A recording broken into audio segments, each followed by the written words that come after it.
Hello there, you beautiful soul. Welcome back to another Culture Talk segment with your host and founder of Cultured Society. My name is Rebecca Munoz, and I'm here with another beautiful and special guest that is joining me today to talk about culture, life philosophy, and experiences that have brought him to this very place that we're living in today. It is so amazing to be able to facilitate these conversations. And if you have not had the time to go through the Cultured Collective Conversations, this will be the 41st interview that I will be dropping this year. And it's so exciting because although I have been facilitating, it seems as though it's the same conversation. Every single person seems to be having a completely different experience. And although they're being asked the same exact questions, the conversation unfolds so uniquely and different because every single person is in a different dimension of time. Right now, my guest is in Portland, Oregon. He actually is from Phoenix, Arizona, or resides in Phoenix, Arizona. And I am currently in Las Cruces, New Mexico. So we're in different time zones. We're having a completely different life experience. And we are here just to show you that even though I truly believe that we are part of one body in Christ, we are all uniquely designed. We all have a specific DNA code that we have been brought here to earth to fulfill. So the purpose of these conversations is just to open up the dialogue, to be open to listening to other people's experiences and not necessarily adopting them as your own, but taking these little nuggets of wisdom that they've collected throughout their years to be able to inspire change within you and hopefully just allow you to live out your divine purpose as you were called to do. So with this, I introduce the beautiful Isaac Rocha. So Isaac Rocha was born and raised in a small town, Las Cruces, New Mexico, to parents Hector and Becky Rocha. Him and his younger brother were born into a faith-based denomination known as the Apostolic Assembly, where his father ministered throughout his entire life.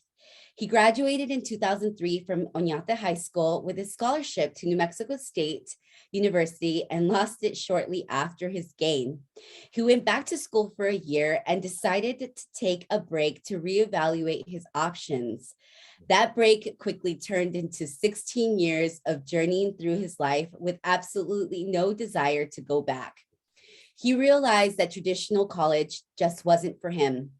The past 22 years have allowed Isaac to journey through work experiences in fast food restaurants, retail, corporate banking, church worship, singing, and leadership, to now running his own business from the comforts of his home. His diverse skill sets have gifted him the ability to connect deeply with people while allowing him to service communities of families in different parts of the world. His services help families earn more income, save on taxes and insurance, while becoming properly protected in the process. During this time, Isaac embarked in a 14-year journey that resulted in allowing him to lose a total of 80 pounds. This very path took his self-love practices to new levels, giving him a deeper understanding of his own healing abilities, taking him through the phases that renewed his behaviors, habits, diet, mind, physical, and spiritual body, as well as every aspect of his life. His transition to Phoenix 5 years ago accelerated his transformation and desire for change. The memory of this shy introvert kid hiding behind his mom's dress is just that, a distant memory. These days, his quiet demeanor just disguises his ability to communicate with so much wisdom and clarity when he speaks. Isaac considers himself a creative and empathic individual with a deep appreciation and love for arts. His love for food, travel, exploration, individuality, and freedom continues to grow as he grows each day. He now strives and desires to live his life one present moment at a time, just like I do. And I am so grateful and honored to have this amazing gentleman, Isaac Rocha, on this platform. Thank you so much, Isaac, for joining me today. Good morning. I know I call you Becky. I'm going to call you Becky because that's how you know you, but everybody knows you as Rebecca. But thank you so much, Becky. I'm truly grateful for this opportunity. I was actually going to ask you what number I was, which interview. So I love the number 5. So I'm excited about that. But just thank you so much. I'm honored. I'm truly grateful to be here. I know that this has been something that I've been wanting to do. And it's so funny. I read my daily verse this morning and it said that there's a time for everything. And when you first started this, I know that you reached out to me at the beginning, and I was just like, you know what, I need some time, And so in that, I've been working on myself, and I believe that this is the time, these conversations need to be had. I've listened to most of your interviews, and I'm just super excited to partake in this conversation and just share my perspective and just, hopefully we can touch somebody, because like I said, like you said, these conversations have to be had. So thank you. Absolutely. Thank you so much, Isaac, for joining me. And, I have had an opportunity to live life with Isaac over the years. We've actually had an opportunity to know each other since we were teenagers. Both of our parents ministered in the Apostolic Church. And my life took me through a completely different journey. I just left home when I was 18, and Isaac and I lost touch for many years. And during his transition to Phoenix, I just so happened to be living there, and we reconnected, and I helped him facilitate this journey of transformation as he continued on his path to losing 80 pounds. If many of you don't know, I actually am I'm also a holistic transformation coach. So I facilitate transformational changes through natural healing abilities with people that are open to different ways of looking at healing their bodies. I'm not your traditional healer. I definitely don't follow Western medicinal practices. So if you are open to going into a transformation journey, I am here to help facilitate that for you. So if you have not had an opportunity to go through this playlist of conversations, I encourage you to take the time to do so, because every single person that is coming through this platform, they hold a specific skill set. They are very multicultural. They are in different parts of the world. And it is really important for us to embrace individuality as well as multicultural diversity, which is what inspired this lifestyle brand name, Cultured Society, because I truly believe that we are all so uniquely designed, but yet we are all very similar. We all want very similar things, and we all have very similar components that make up our human anatomy. So it is really just important to embrace people's concepts and ways of living. And again, not necessarily adopt them as your own, but take certain aspects of people's lives and maybe weave them into the experiences that you're having to make them your own. So with this, I introduce the conversation of life philosophies, culture, and experiences with the first question. Isaac, what is your life's philosophy? My gosh. I had been thinking about this question since your very first interview. So, and it's kind of evolved, and I know we'll touch on that, but currently in this current moment, I'm really trying to live in the present moment, like we just said a while ago.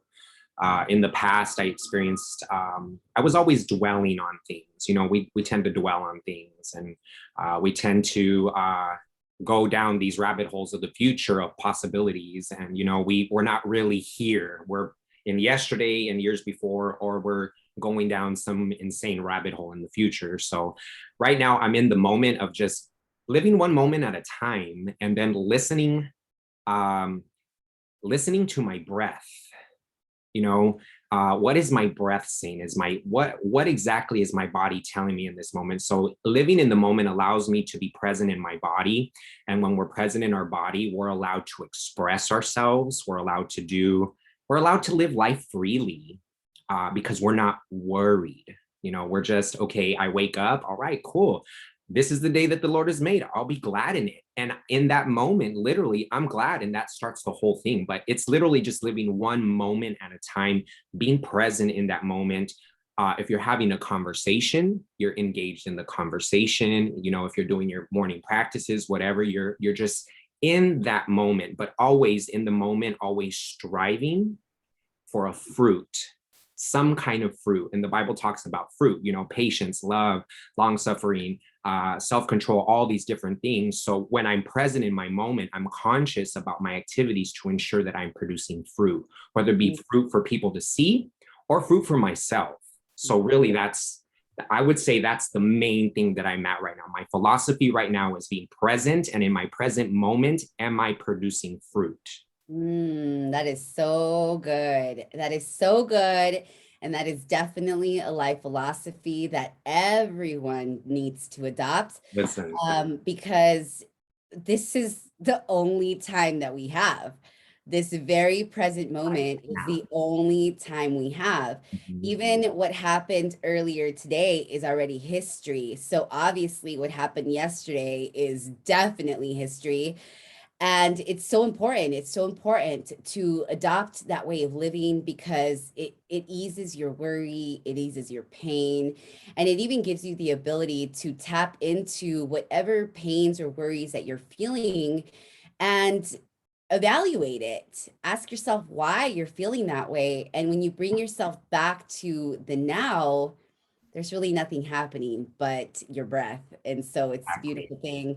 And you had mentioned that that philosophy has evolved. So tell me, how has that philosophy evolved for you over the years?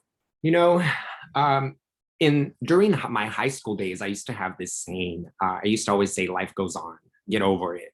Life goes on, get over it," because my childhood was a little bit rough. Middle school and then high school was okay. I wasn't popular or anything, but there was just a lot of stuff that I was dealing with mentally, and people did a lot of things.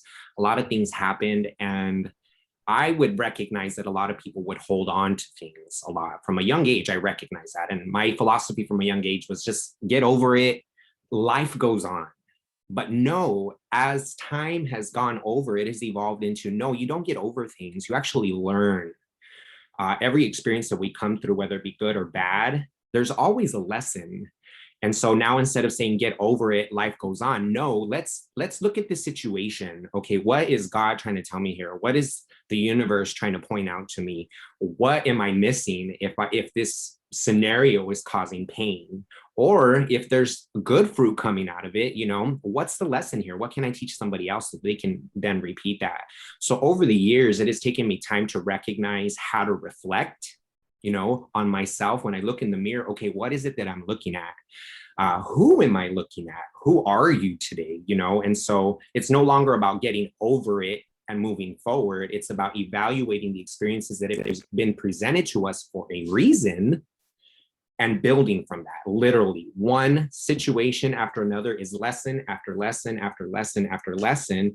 And when we go to school, we go to school for at least 12 years, you eventually grow into like a diploma thing. So can you imagine in life, if we take every situation as a classroom and we are the teacher, I'm teaching the lesson here, but it's up to me to understand what it is that I'm teaching to the rest of the people out me. That's the output of my fruit. So over the years, yeah, it's definitely how honing in on my own emotion, what I'm feeling, what my gut is feeling.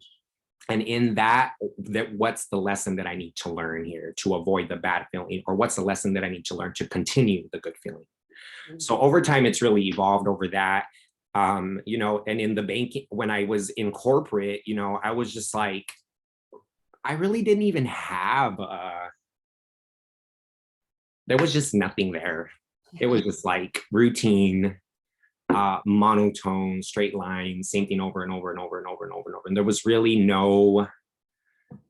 was a huge chunk of that part of my life where there just really wasn't anything happening. I was just there, breathing and following, literally just going with everybody else, like a bunch of crazy people. So, but now, now I reflect, as I went through that season in my life, I have the contrast of what it is to be stagnant, what it is to be committed to a job that you think is good for you and good for the greater good of all humanity, when in reality, we're really just paying some dude up there or some girl.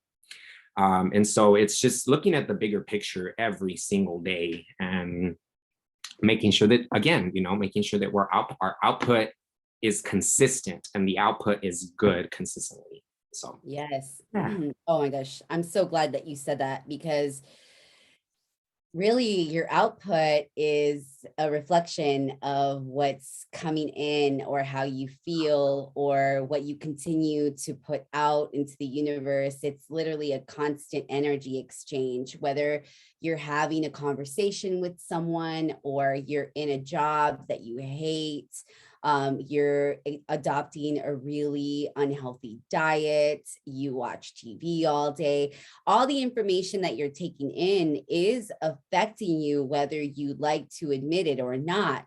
So it is really important that as you are present, that you're evaluating yourself, your conversations, your inner dialogue, all of that, that really represents everything that you're going to continue to put out into the world. And Isaac is right. When you're, stuck in the same mundane routine, there's no growth in that.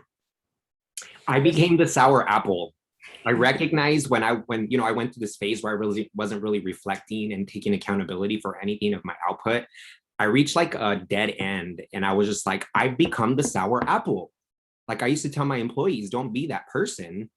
And then all of a sudden I was that person. I recognized it when I heard other people repeating what I had said to them. I'm like, oh my God, this isn't good. And even then I recognized, and I'm not even nowhere near where I am today, but even then I recognized something's got to give, because I'm putting out bad energy here. This ain't going to work. Yeah. And I mean, sometimes we don't even take that into consideration, that when we're having not the best experiences, typically that's the energy that we're putting out. And it's not always the case, because you're going to always interact with people that are in different walks of life. So it's really important for you to know exactly where you are, where your energy is, even before you leave your house, so that you're able to know that, wait a minute, this isn't me. This is definitely not an experience that I want to be having. And you're able to remove yourself from that environment immediately, or even from that conversation that is not making you feel good. So that's, it's really important for you to continue to be present. So that kind of goes into my next question, because our environment really does affect or reflect on who we are as a person and how we continue to evolve. So how has your upbringing and circle of influence impacted the way that you think and live today? So that's a great question. So upbringing, like we mentioned earlier, I grew up in the Apostolic Assembly. Both you and I know it's conservative, but in that, I learned a lot of positive, I learned morals, if you will. I was given a foundation, a true foundation that's integral. And so in retrospect of everything that I learned as a child, there's a lot of negativity, but at the same time, there's also a parallel with the positive on that. I've learned to be a good human being. When you live according to what the Bible says, our output should be love. Love your neighbor, produce good fruit. Don't do bad, don't do evil. It's really simple. And so having that upbringing, I really feel accelerated my life in this season of my life, because I have that foundation already. I didn't have to start from scratch, because I love the foundation that I was given. It's a beautiful denomination, and their overall morals are just incredible. And so I would say that has a huge impact on how I live today.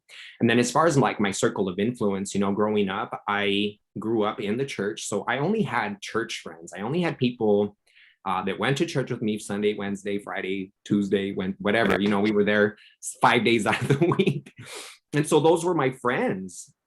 And so we did only church things. We went to church, and we went to eat, and we went to services. We went to sing inspirations, and that was my circle. And so therefore my life was literally only church. And then I reached this place where I'm like, okay, how are we reaching those other people over there? All I do is hang out with these people. I have all this stuff apparently, supposed to be sharing it with people, but yet we don't hang out with anybody else. I was discouraged to hang out with people that were not in the church. But, your circle of influence, you have to be very sensitive to your circle of influence. Thankfully, my circle of influence, we were church kids. The worst thing we did was go to the movies, and we got sat down for going to the movies. We weren't troublemakers. We truly weren't. We weren't doing drugs. We weren't drinking alcohol. We weren't partying.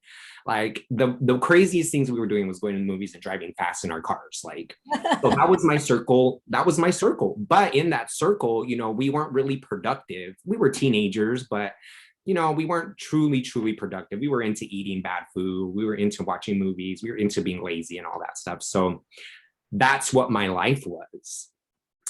Fast forward, I had to remove myself completely. I was in a season of feeling things, and I just felt like I needed to go. I didn't understand it. I didn't understand what was happening. I just knew that I needed to leave. And so I had been searching. In 2015, I prayed a prayer. I was actually here in Phoenix. I was in Phoenix, and I had told God, I want to be here. Like, I want to move. And I also prayed a prayer of transparency and things like that. And that prayer has literally changed my circle. I removed myself from all my childhood friends. Bless them. I love them. They're great. They will always be my friends or my family.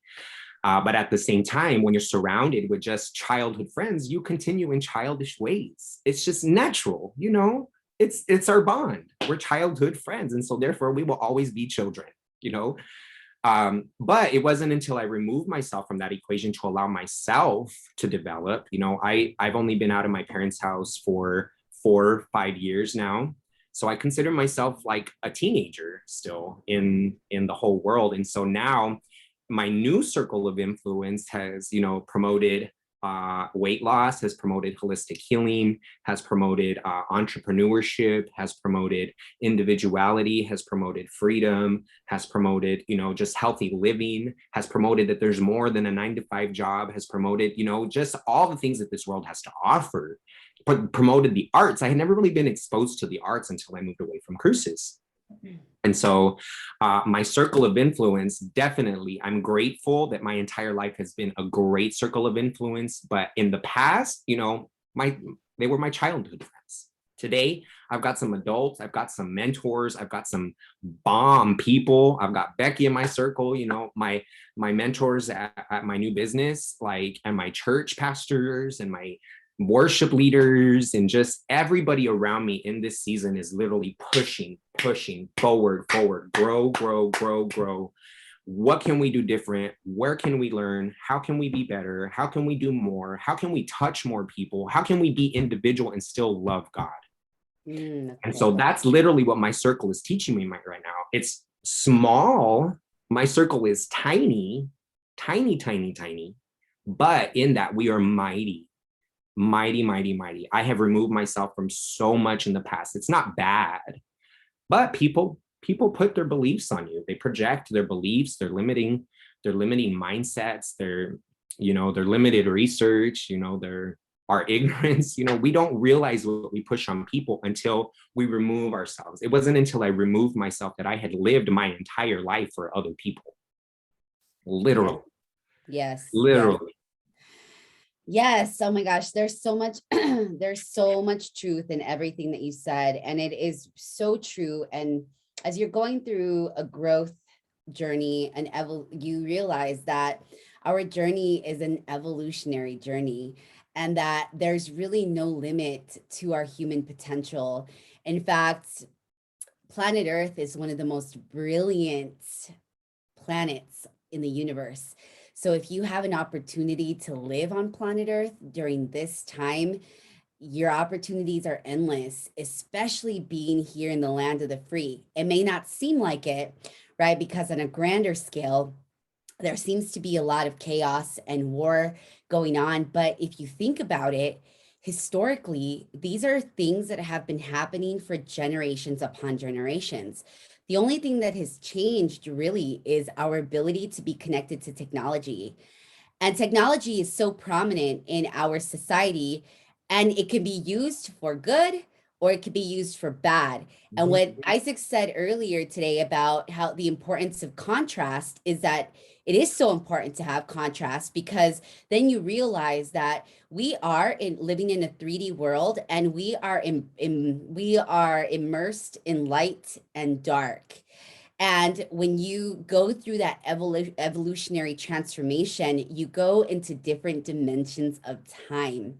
And in those different dimensions of time, you get to see that you really do have the ability to choose the perception that you are living in. So your perception does create your reality. And the more that you evolve, the more that you grow, the more that you transform, the more that you recognize that as your truth.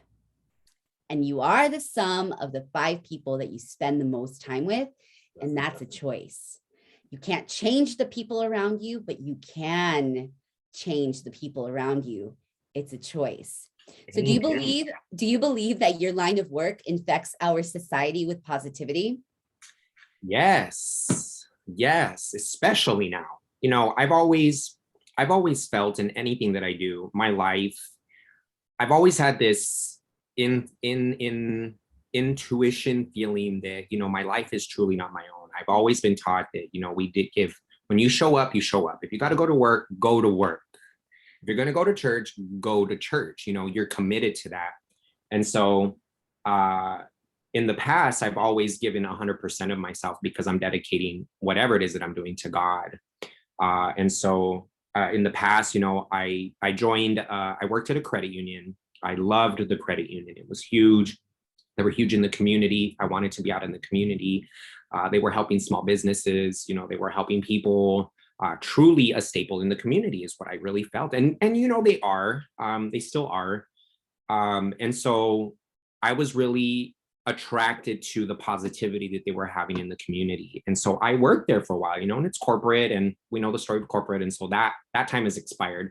Fast forward to today, you know, now I'm basically financial advising, I'm licensed and things like that, but it's with the company that really focuses on educating families on money. The Bible says that the love of money is evil, but the Bible also says that money answers all things.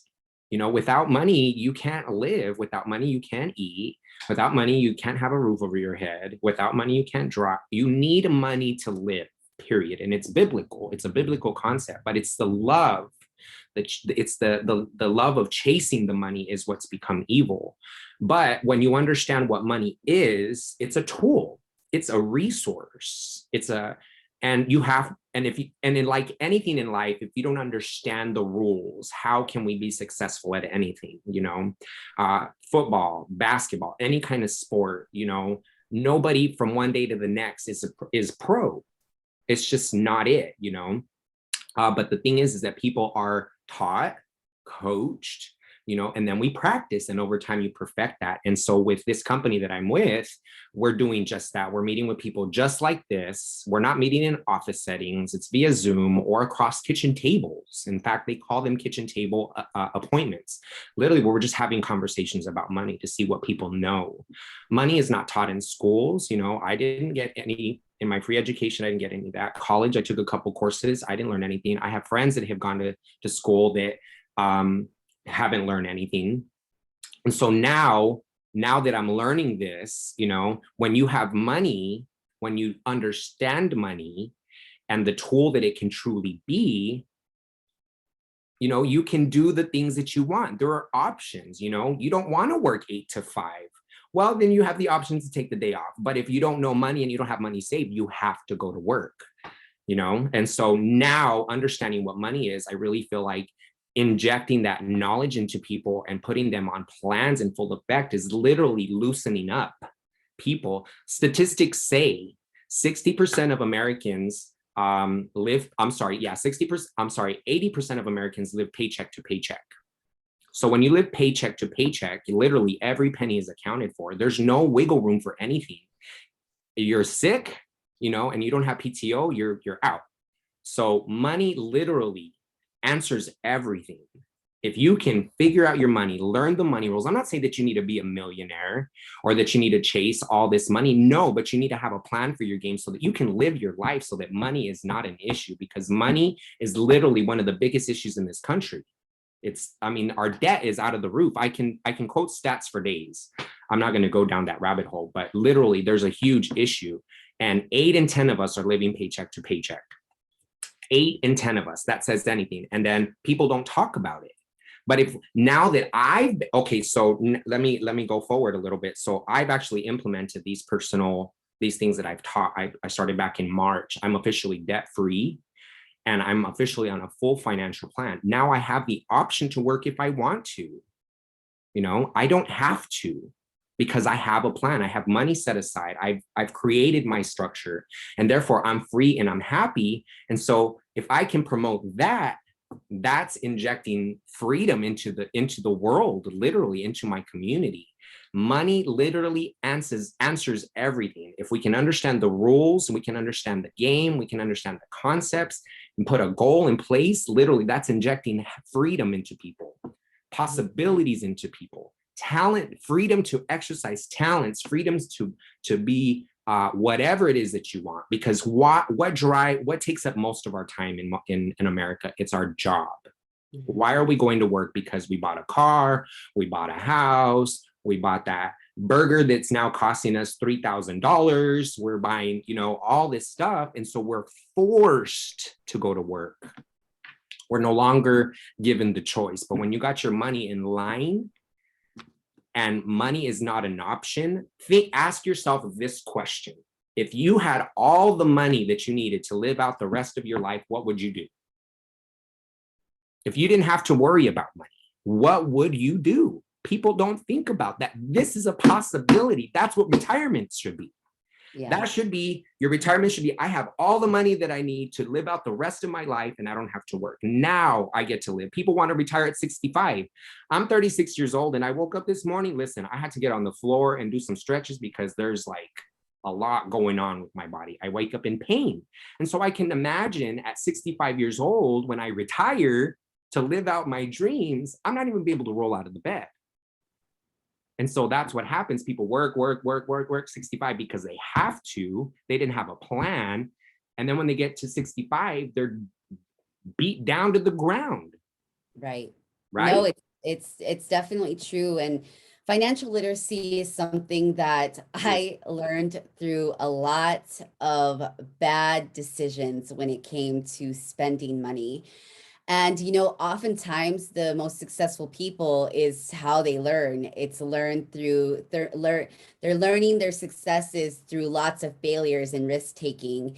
And what's great about these conversations that we're having is that if you are younger, whether you're in your teens or in your 20s, these are conversations that are really great to bring to the forefront of your mind, because I really wish that when I was in my teens and 20s that I was having these conversations with mentors, the mentors that I'm having these conversations with now, because my mentors are in their 60s and they have lived life. One of my favorite mentors that has been with me for 6 years is a millionaire herself, and she's lived a very long, prosperous corporate life. She walked away from that many years ago, and now she has embarked in the journey of entrepreneurship, which is something that everybody should do, because although it's not an easy journey, and oftentimes in the beginning you have to make some sacrifices, it really sets you up for a long-term life of freedom and success,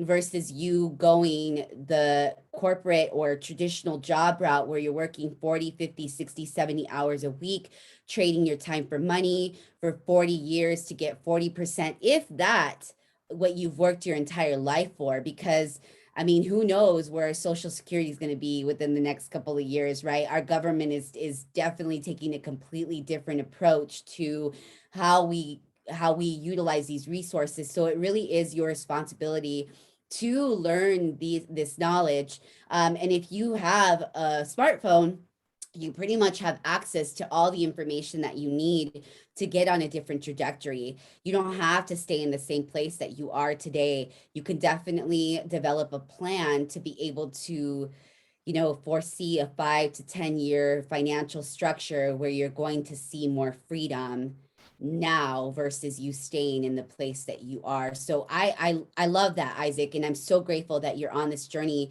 because it is education is so important, and not the traditional education, Right. really traditional education that will give you the tools that you need in order for you to implement them now in everyday living, right? Every day that are practical, that don't necessarily have to be overwhelming, and that can really help you just. So how do you stay relevant, unique, and true to who you are as a person? Oh my gosh, relevance, unique. So right now I'm really in this season of I've just been in this season of just being quiet. And I think in that, I'm discovering how to be relevant, you know. Uh, I think really the business right now in connection with the families that I'm connecting with my business is really allowing me to stay relevant, to stay current, to stay on top of what America is doing, and staying unique. I'm literally just going with what I like to do. What makes Isaac happy, not what makes all those people back there happy. Not even the people coming up. What makes Isaac happy, and what makes Isaac happy is what pleases his creator. So in that's why in my intentions with the energy output, if I'm producing fruit, I'm literally being unique to myself, because I love to be happy, and in being happy is literally pleasing my God. If every moment is not pleasing God, I'm not happy. That's just how I was brought up. And so that's how I stay unique, and one of the things that has helped me stay unique is to separate myself. I've had to separate myself because I have learned that over time, I'm good at following people. I can follow rules. I can follow people like Bambi following his mom, literally, just literally. I'm a follower. And I've recognized that I'm a really good follower, but at the same time, I'm also a leader. And so in that, I have to be unique to myself in the sense that I have to step away from everybody else and just be with me. And that's allowed me to do things that I love. That's how I discovered arts. I didn't realize how much of a creative I am until I stepped out of it. I'm like, I can write, not only am I a singer, but I can paint. I'm just a creative. My mind is always creating, and I never recognized that until I actually separated myself from all the things that were keeping me from not seeing it. And so, yeah, what was the last part of the question? I'm sorry. Well, so true to who you are. How do you stay true to who you are? Yeah. Yeah, and I would say that would be the best way to describe it. Being true to me is listening to my breath and what my breath is doing with the activities. Is it an exciting breath? Is it a peaceful breath? Is it an anxious breath? Is it an angry breath? And so I think that's how I'm able to stay true to myself, because my truth is to be happy. My truth is to be free. My truth is to love. My truth is pure. My truth comes from the word of God. And so literally, I think that aligning my life with God's word and allowing God's word to pierce my heart the way it's supposed to, reading the word of God from my own perception, from my own understanding, from my own experiences, has really opened up my eyes to being true to who I was created to be, versus listening to everybody else on what my life should be. Everybody, you said earlier, our experiences literally define our perception of the world. And so a lot of times we lean on people to give us that perception, but no, we uniquely have our own perception. But you have to remove yourself, allow yourself time to see, and allow your time to reflect, so that you can truly see, are you being true to yourself, or are you doing what everybody else is doing? So I think that about sums it up, man. Well, that's perfect. The Bible is my guide. Yeah, that's perfect. And the reason why I use relevant is because, well, we have to understand that words are so powerful. They have a different meaning for so many different people. Linguistics is something that's very interesting, because we can have a different connotation of what a word truly means, which is why I like to use like the word infect, right? Infect, because infect, oftentimes people relate the word infect with something negative, like an infection that is going to cause dis-ease and harm to your body. But we can also use that same word to bring something positive. And that's really what our perception allows us to do. When we look at our experiences from a higher vantage point, and it takes practice. It takes practice, because let me tell you, I have been through some really, really negative experiences. My journey has taken me through some major rabbit holes that were very, very dark and very lonely. But through those experiences, I was able, just like Isaac talked about earlier about the contrast, gave me contrast, and it really allowed me to see that everything does, this too shall pass. It's just an experience that oftentimes we have to go through in order for us to develop strength, to develop resiliency, to develop discipline. Discipline, so important, right? Discipline, tenacity, that just that ability to just forward think, to continue to move forward, even though things are just not the way that you anticipated them to be, because it's that very experience that is going to grow you, that is going to expand you. You said something, a lot of times we pray for things and we have this image of what it should look like, but our thoughts are not his thoughts, our perception is not his perception, and so when we come to our miracle, we're like, no, it's all wrong. It's all wrong. It wasn't supposed to be like this. Like when I prayed my prayer back in 2015, a chain of events literally started from that point. And it wasn't until after I reflected back, I'm like, oh, I prayed for that. I didn't expect it to happen that way, but it happened. And it wasn't until I reflected back. And so that's why it's super important to spend time in reflection to make sure that you're not missing the mark. All right, go ahead. Yeah, absolutely. And this question is very similar to how you believe that your work infects our society with positivity. But I really want you to talk about how your work that you do every day is aligned with your calling and higher purpose. Do you believe that it is? And what does that really mean to you? Okay. I believe, yes. I believe that my higher calling calls for connecting with people. I'm a teacher. I'm a servant, and I believe that having conversations like this, with the little conversations that I've had with the little families that I've had already has made a huge difference. And so in my higher calling, is to show people that there is an ability to be peaceful. There's an ability to be free. We have that choice, but a lot of times people need that guidance on how to get there. There's this saying that we don't know what we don't know. And until we have these conversations, a lot of times we don't realize that we don't know things, because we don't know until we know it. We don't know what we don't know. And so in this path of meeting with people on these kitchen table appointments, I'm literally being vulnerable. I'm sharing my life experiences. I'm not coming at them with all these crazy things.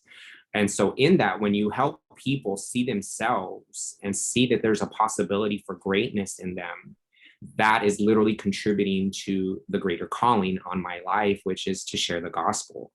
In my testimony, God has literally carried me through all this. I don't give myself credit. God has graced me. God has favored me. God has positioned me. God has rescued me. God has taught me. And God has sent angels to literally steer me out of the way from danger. And so when you can show people, that there's a way, through a testimony, through a life, or if you can shine light to a new path for somebody, that's literally lighting people up to their own higher calling. So yes, connection is so important. We don't connect with people. You go to a bank and you're there for business only. You go to the doctor, you're there for business only. You go to whatever, it's business only. But with what I do, this is not business. This is life. If you can't control your money, you don't have enough money to have good food, you don't have good money to have good things, whatever it is that you want, literally paving the way for people, because what I've done and all the people around me, what they have done, all this perception that I have been exposed to, thank God that, I'm able to remember and share. The Bible says that things will come back, will be sent back to your remembrance in the right moment. I'm not sure exactly where it says that, but, I believe that having in these conversations, they're divinely orchestrated. And then listening to your intuition and listening to your breath and listening to the experience and being in the moment, we don't realize how much we can inject in people and infect people with what it is that we're doing. Because literally everything that the Bible says, life and death comes out of our tongue. So whatever comes out of my mouth is literally pouring into people. So yes, my job is aligned with my higher calling, because I am speaking life into people. I'm done talking trash. I had a dirty mouth. I had to work on it.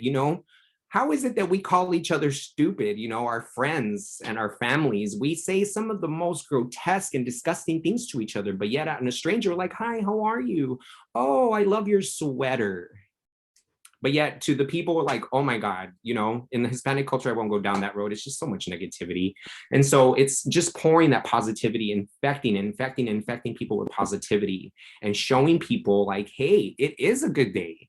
We started this new thing where when we meet people, instead of asking people, how are you today? Because it's such a question, it's like, what have you done for self-care today? And people are like, nothing. What do you mean nothing? Like, this is, without this, you can't do anything. And if you're not self-caring, how can you give out? How can you be your best? And so, yes, my job is infecting positivity into people, because we're having these conversations, we're paving the way, we're opening doors, we're opening windows, we're ventilating things out, and just opening people's eyes and perceptions to the possibilities that, they have, just showing people their abilities. Yes, for sure. No, that's so good. And I'm glad that you brought up the point of self-care, because I heard this during it was a live recording of a TED Talk, and the title of it was Chase Your Well-Being and Your Purpose Will Be Found. And when you operate on the fact that our body is our temple, you don't necessarily have to go to a church, although a church is really great because you surround yourself with a community of like-minded people. But your church is your temple, your body, every day. You worship your body, and not in an egotistical, narcissistic way. It really is when you are able to implement good practices. And this is going into my next question. When you're able to put healthy practices in place, Isaac is definitely not the same person that he is now before we started working together. We took those practices to a whole new level when we started working together. And when you come together with when two or three are gathered, God is there, and God is strongly, facilitating those changes within each other, especially when you're surrounding yourself with people that understand the importance of personal care and well-being, because that is your choice every single day. The outcome that you have right now with your health really is a series of choices that you've made throughout your life to get you to this place that you are here today. And you and Isaac and I are here both to confirm to you and attest that change and transformation is possible at any given point, because we both have gone through pretty radical transformations that started with a choice. Yeah, filling our cup first. Fill Exactly. your cup first. You can't be filling other people's cups when your cup is empty. You got to start with the full cup first. So Absolutely. that's what self-care has come to me. It's my life is a cup.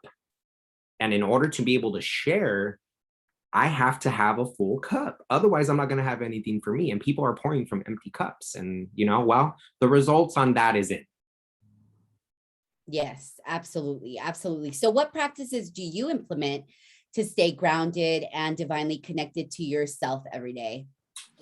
I am a prayer. I love to pray. I grew up, just there's something about prayer, intercessory prayer specifically. Intercessory prayer is a very meditative state of prayer. You're literally just allowing your spirit to intercede for whatever your spirit feels that it needs to intercede for, and it can be from any situation to people to anything like that. And so I practice prayer on a daily basis, and sometimes all day long. There are days that I'm constantly in prayer. Sometimes there'll be days that are just multiple prayers a day. And, I love prayer. I love thanking God. I love acknowledging God in everything. I love praying before I eat my food, things like that.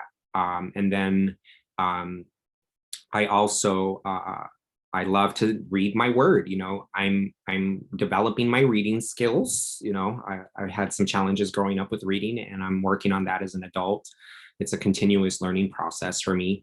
But I love to read the Bible, whether it be a couple verses or it be a chapter. But I love to start my day with my devotion or daily Bible. And I'm like, all right, God, what do we need to start the day with today? What does my cup need today? And so I'll spend time doing that. And then every day, to stay grounded. I have a lot of ailments with my body over years, childhood traumas, and just life in general. I've incorporated yoga. I practice yoga every morning for anywhere from 20 minutes up to 2-3 hours some days. Most days it's at least an hour, but there are days that I'll spend a lot of time on the mat. And that has really helped me stay connected with my body, because we wake up different every day. Some days I'm very fluid, and my mind is extremely clear, and I can just go about my day. And then there are days that you wake up just in a fog. It's just being human. And so spending that time on the mat in the morning allows me time to feel where my body is at, gives me time to see where my mind is at, and make a choice from that point. All right, okay, what is today going to be? Do I want to dwell on the ailments today, or do I want to, inject positivity into the world today? So yoga has really helped me get my body in alignment with my mind and with my soul, because my body, without a busted body, all your mind can think about is the busted parts. And so that's filling my cup every morning, is literally reading the word, spending time in prayer, and then doing yoga. And then, of course, I'm also a member of a church, like you said, attending a church, congregating with like-minded individuals or something in the power of numbers. I'm a worship leader. I'm a singer. I've been doing that for 20 plus years. And that has really helped me stay connected with my divine source, because, I'm not up there for me. Singing as a worship leader, or being a worship leader, or just being up on the stage on a church is not about being up on a stage. It has nothing to do with that. In fact, if I could do it behind a closed door, behind a curtain, that's what I would prefer. I don't like to be seen. But over time, I've learned what my worship is to God, and what the example of my worship is for the people out there. And in that, over the years and years, I have seen people's lives transform, literally transform from one second to the next through worship. And that's through servanthood. And that has really, that gift and that ability and that privilege to be part of a team, to be part of a worship group, to be in the motion of worship in general, is just a huge privilege in all. And when you recognize what worship is in the spiritual realm, you're a warrior. We're spirit singers, worship leaders, praisers, praise teams, choirs. We are warriors in the spiritual realm. And so when you're a warrior, whether it be in the physical or it be in the spiritual, you have to prepare, you have to condition yourself, you have to be prepared, you have to be in tune with your body, you have to be in tune with your spirit, you have to be in tune with the rules, you have to be in tune with all of that. Because if you don't understand, you go into battle and you have no skill set, you're going to lose the battle, right? And so in that, being part of a ministry like that forces me daily to recognize truly how privileged I am. And it forces me to stay connected to my divine source. If it was not for singing and worship, if it wasn't for the fact that I was a warrior, I would not be here today. And I say that because when I was younger in middle school, I reached a crossroads in my life. It was death through the barrel in my mouth or something else. For whatever reason, I chose the something else. The next day, the very next day, my pastor called for somebody that was dealing with suicide. The very next day, Becky. And that weeks preceding that, I discovered I could sing. I was 13 years old. And that gave me a purpose. It showed me who I was. And it gave me something to fight for. And Becky, let me tell you, I'm a warrior. Nothing can separate me from the love of God. Nothing, nothing. What the enemy meant for evil, God has literally turned it for good. And that's my life. My life is a living testimony of that. And, you know, being connected with such an amazing team through my church and being able to participate in something like that with, you know, the things that I've been through in life and the things that I've done, and to still see God move, you know, through a vessel like me is truly an incredible experience. And it's motivating to continue and dig deeper and get closer to your divine creator. It literally pulls you in, like you just want more, you want more, you want more. And when you're singing and you can see people lifting their hands and feeling what it is that you're feeling and getting the same experience, you have to do it more and more, and you have to do it stronger and louder. And literally it's the mindset of a warrior. And so I would say that that's what, you know, that's a huge, well, it's what keeps me, it's my purpose.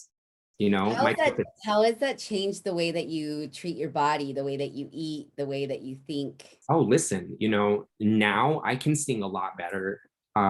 You know, back home, I sang a lot, but I really didn't take it that seriously. You know, I knew I could sing. That's all I did, but I didn't really work on my craft. I wasn't really doing vocalizing. I wasn't challenging myself. I wasn't really spending time with God. But during that time, I was in a very different season. But in this season, when I actually tuned into myself and removed all that stuff, the self-care has allowed me to literally elevate that talent. The people that I sing with, it's only by God's favor and grace that I sing with these amazing people and with this amazing group. And I really attest that to, you know, taking care of my temple and showing up, being present in the moment. It's so funny how it started here at Kingdom, because when I moved to Phoenix, I didn't want to be part of a church. I'm like, 33 years, I'm done. You know, I was just so sick of it. Just the routine, not so much like the teaching and stuff, but just the routine. And it's so funny when you're called for a purpose, you literally land. So I showed up to a rehearsal and I just was introduced to the director, and he's like, "Do you sing?" I'm like, "Yeah." And he's like, "Here." And well, the rest is history. We've been there for 4 years now. And so that's literally divine orchestrate. It's just divinely orchestrated path. And that's, I believe that the self-care, listening to my body, my spirituality, taking care of me has allowed me to minister at a level that I'm ministering today, especially with our worship leader. She's like, I have no words. She's just on another level. And the fact that I'm part of that team and part of this whole group, you know, I really attest to God showing me how to take care of myself. And because I took care of myself, God gave me the best for the season of my life. And so, yeah, amazing. God is good. Yes, definitely. I can attest to that. God is good. What words of wisdom would you give to those seeking a deeper understanding of themselves? I would say those that are seeking a deeper understanding of themselves is to spend time with themselves. Just back away from the people. People are going to get upset. People are going to ask questions, and that's okay. Just let them know, you know what, I just need some time. and pray in those times, and in your prayer closet, wherever that is, whether it be in your car, at home, at your desk at work, on the toilet, wherever. Pray what your heart wants. What do you want? Not what your pastor wants, not what your mom and dad want, not what your friends want, not what your mentor wants. What do you want? And it wasn't until when I prayed that prayer in 2015. Okay, so you pray your prayer, okay? I prayed, and well, now the result is in. I prayed the prayer, but at the same time, you have to recognize when these events start to take place, remember that our perception is not God's perception. When all these things started to change, and I was actually kind of scared and afraid and angry. I went through all kinds of emotions, but I didn't recognize that I had prayed for it. So when you pray, then start living your life intentionally with the way that you want to go. If you want to be free, start talking like you're going to be free, and start. So think the thought, pray the prayer, and put some action behind it. 1% at a time. My weight loss journey has been 14 years total. And it all started with soda. I just stopped drinking Coke for 1 year. That first year, I lost 20 pounds. That was my 1% that year. That's all I did. I didn't go to the gym. No. And I still had Coke like on the weekend, but it's 1%. And literally over 14 years, I have been building on just that. And so think the thought, say the thought in prayer, manifest it. Power of life and death is in the tongue. Say it out loud. Pray it. What do you want? What does your heart desire? And put faith behind it through action. And you will see that the desires of your heart will be granted. God answers the prayers of the righteous. If you got some gray hair, which most of us do, gray hair is attained through righteousness. So, gray hair is a beautiful thing. You've done something righteous if you got some gray hair. I got a lot. So man, I must have done some righteous, lots of things, but it just goes to show that's what I have done. And that's what's worked for me. I thought the thought, I prayed it out loud, and then I did action to get me to where I wanted to go. And there were days that I had no idea. It was just being in the moment and just making sure that I was good. Just making sure that I was good. Okay, how can I be peaceful today? Just the world is in war and going through all these things, but how can I be in peace? I gotta, guard your heart in all that, because out of your heart, that's what comes out of your mouth.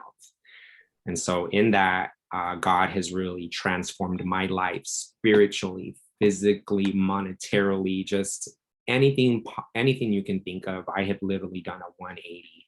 Now I can say that I have made decisions for myself. I'm where I need to be. I'm here because of me. I'm not here because of somebody else's decision, opinion, or agenda. I'm here because I'm here because God has placed me here. God has literally been guiding me every day. And so I've been doing that by making sure that I'm good every day. And by doing good, making sure that my output is good. And so in that, I will encourage somebody, what's your output? Are you the sour apple? If you're the sour apple, be accountable.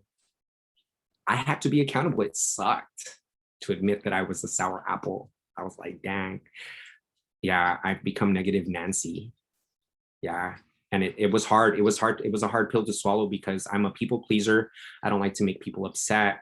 But in that, it's allowed me to be true to myself. And that's my encouragement to people. Pray your prayer, be true to you, listen to your heart, listen to your breath, and make sure that you're good. And when you recognize that you're good and that your breath is good, you're probably going to be functioning in your purpose at that point. So, yeah. Yes. Adelante. Oh my gosh, that's so good. That's so good. And whether you're a believer or not of God or a higher power, really, we just encourage you to grasp onto something bigger than you, because at the end of the day, it is about you in order for you to come back to you, in order for you to do something greater than you, because each and every single one of us has an ability to impact our our world in the vicinities that we live in. That's the world that we live in, right? So everything that's happening in the entire world doesn't necessarily have to affect you. What affects you is what's going on right here, right now. You can choose to turn off that news channel and not watch. You can choose to remove certain media outlets from your social media platforms because that's a choice. And when you start to feel out of alignment, you start to feel worried, you start to feel anxious, all that is an invitation for you to come back to your center, to your balanced breath, and to recognize that all that exists is what's happening right here and right now. And I'm so glad that Isaac talked about the 1%, because that is one thing that I really, I'm so like adamant about teaching, is that true sustainability, true sustainable transformation happens in 1% shifts. So 1% shift every day is going to be equivalent to 365% growth and transformation over the course of a year. So how much more can you attain? How much more can you sustain when you do it in small increments? Because that is something that you are able to do long term. You're not going back to your old habits. You're not going back to the old dimensions of time, because when you do that, it becomes really painful. And when you know something, it's really hard to go back to the old way that you were living. And you cannot heal in the same place that you got sick. You have to change your environment. And that's a choice. That's a daily choice. So changing your perception of what's happening. And instead of saying, why is this happening to me? Say, shift it. What can I learn from this experiences what can I learn from this experience that is happening for me, not to me? This is great, Isaac. I really appreciate your time. I know that time is one of our most valuable assets, and it really is important for us to evaluate how we're spending our time and our energy and our resources, because that really ultimately comes from the choices that we're making every single day. Do you happen to have any finishing statements that you'd like to add? I do. I would just like to say to anybody that's listening, the results are in on what you're currently doing. The results are in on what you're doing for your health. Today, that's the result. What you're doing for your finances, the result is in. What you're doing for your spirituality, the result is in. What you've been doing up to this point, these are the results. Who you are today is a result. If you don't like the result today, Becky said it great, 1% change. That's that. The results are in. And if you don't know how to get to the next level, there are people just like Becky. There are people like myself. There are people all over this place, all over this world that are willing to help you. But you have to take that step and say yes. And you have to want to, because it's until you want to, we'll talk blue in the face and you can listen to all the podcasts and all the interviews that you want. But until you want it, truly want it, it's not going to happen. Again, the results are in on what you're currently doing. And if you don't change anything, the result's going to stay the same. Right. It's so true. And even if you're at a place right now where, because I'm going to be quite honest with you, and I love to be very transparent through these conversations, because I truly believe that we're living in a time right now where we need more people to be authentic and transparent. I am doing this out of the kindness of my heart. And also, I have been called to do this work, to put these interviews out, to put this podcast, to put this educational information out on these platforms, on YouTube, on my blog, aculturedsociety.com. But this is something that I've had to do as an investment in myself, as well as an investment in the future. So monetary, the monetary value is not here yet for these platforms that are coming in. I'm having to facilitate other means in order for me to bring in the streams of income to be able to do this.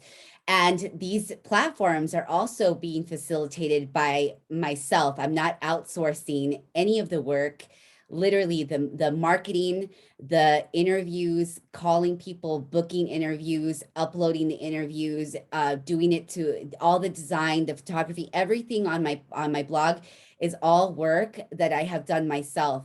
But these are all skill sets that I've developed through the years to be able to bring this platform together, the vision that I had over the years to be able to actually bring it to life.